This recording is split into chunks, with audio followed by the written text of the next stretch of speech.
ago, I was in South Africa for a spiritual festival. And whilst I had some very wonderful and memorable moments, I also had this one experience that shook me to my bones. It was sort of a reminder that there are still people like this who exist in this diverse world of ours. And it's really a choice what we want to believe about our existence. That afternoon, I had called for an Uber to pick me up. And as soon as my driver drove into the property where I was, I could feel his discomfort. And the first thing that he said to me was, "What happens here? Why is everyone dressed up so nicely?" I should have detected that from his tone, but I calmly said to him, "Yes, it's a place of worship. It's a spiritual gathering." And then I looked at his reaction through his mirror. His demeanor was rattled. He said, "Why do people like church? Why do they like praying?" He had this South African accent. "Why do they like praying, always thinking that there's some creator out there that made them, some mysterious spirit?" I said, "Well, of course, many people recognize that they didn't create themselves and that there's a greater power that brought everything else into existence. Otherwise, how would he explain all the things that are not man-made, like the seas, the stars, the moon, and all of those things?" He said, "Nah, please, all of that is nature." And I said, "Okay, what is nature?" I'm using his tone. Who made nature? He said, "Why am I deceiving myself? And there's no such thing as a spirit or as the creator or even paradise for that matter. He believes that he's this body, and once he dies, he'll be no more. No one created him, that his parents are the ones who brought him into this world. And so there's no paradise for him to go to." I thought, all right, you're okay in your belief. I can't do anything about it. So we went on to talk about other things, but I guess somehow I had triggered him because he wouldn't let it go. Even after I was silent, he wasn't having it. He was upset with me for some reason, and he kept playing back everything I had said to him. And then he goes, "What spirit is inside him? He can't see any spirit. He's just this body and he doesn't know what I'm talking about." I said, "Okay, calm down."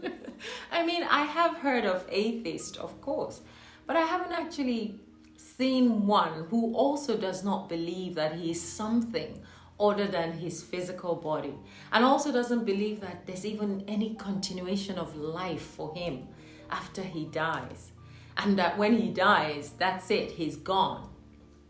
I actually felt mixed emotions that day of joy and sadness at the same time, considering the amazing experience that I had just had, which was borderline out of this world.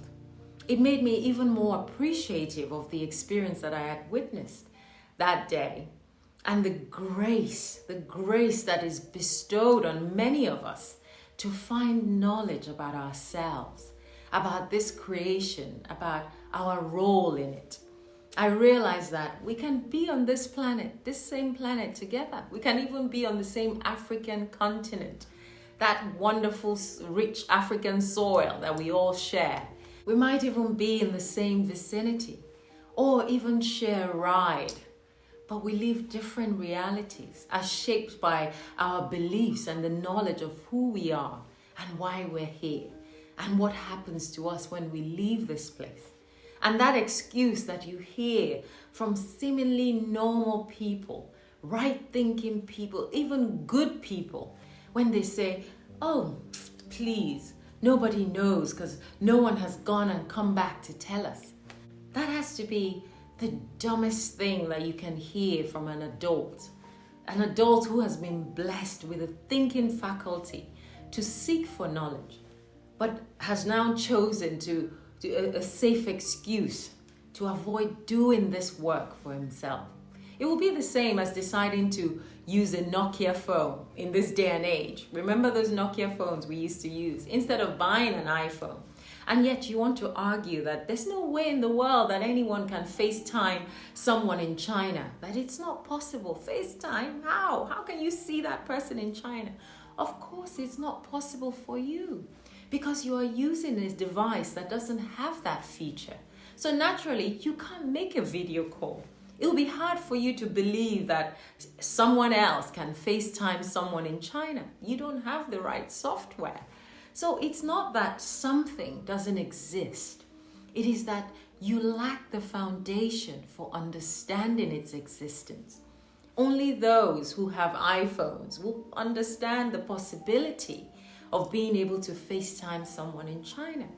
And if we don't exert ourselves to seek for this knowledge about what lies beyond this earthly time-space reality that's around us, then all we're going to do is keep making those excuses that nobody knows, because that information is not going to come to you if you don't seek for it, but would only come to those who are interested in finding out what else is beyond just this earthly plane.